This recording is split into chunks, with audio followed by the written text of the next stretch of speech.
চিক বাড়িয়ে মোস্তান মোস্তান চিক বাড়িয়ে মোস্তান। আচ্ছা তোমরা দেখা কিছু নাই? হ্যাঁ তা আমারটা নেন। কি পাই না তো নাও কি করতি তুমি খুব পারেন নাই? কি আমি হলো মোস্তানের খাতে নাম লিখে গেল। আচ্ছা সেদিনকে একটুকুন সওয়াল হয়তো মোস্তানের খাতায় নাম লিখিয়ে নাই। বাপ পাগল তো মনে করি পাচ্ছে না, বল আমি মোস্তানের খাতে নাম লিখিস না। এ ভাই আমি বলে অঙ্গারে গুলি নেওয়া এখন। তুই গুনি নে গা, দূরে দাঁড়া দূরে দাঁড়া। তুই গুনি তাইয়ে পড়িস নাই? আমি গুনছি বের নিতে ভাই। এর কি ক বলো। তা শোন তুই সবার কাছে শোন, আমি গুনছি বের নি। আমি এরকম পারি 1 3 5 7। আমি ছোট মোস্তানের খাতে নাম লেখা চলো। মোস্তানের খাতায় নাম লিখিয়ে নাই? এ তুই দেখবি তুই দেখকে মোস্তানের খাতে নাম লেখা। দেখা এ ভাই তুই তুই তুই একদিন ভাই। ওকে কি বলছিস তুই? তুই বল আমি মোস্তানের খাতে নাম লেখাইস না। তুই বল। দাদি করছি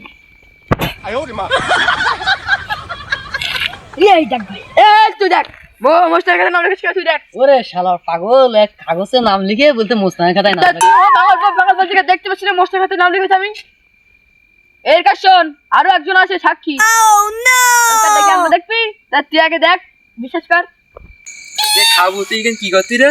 খাবো মুস্তানি খাতের নাম লিখে তোর বিশ্বাস করছি। এটা একটা বললাম না, এটা সাক্ষী দিয়েছে, এটা একজন সাক্ষী দিয়েছে। এটা তুই বের কর, তুই দিকে দেখ। তাই নাই খাবো তুই মোস্তানের নাম লিখাইছিস। তুই বেশি হারি ফেলিস কেন?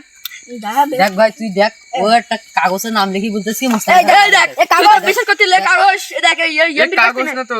দেখ তুই বল সত্যি বল আমি হ্যাঁ ভাই নাম সত্যি লিখাইছি। সত্যি সত্যি ভাই। শালা তিনেটা পাগল তোর কাছে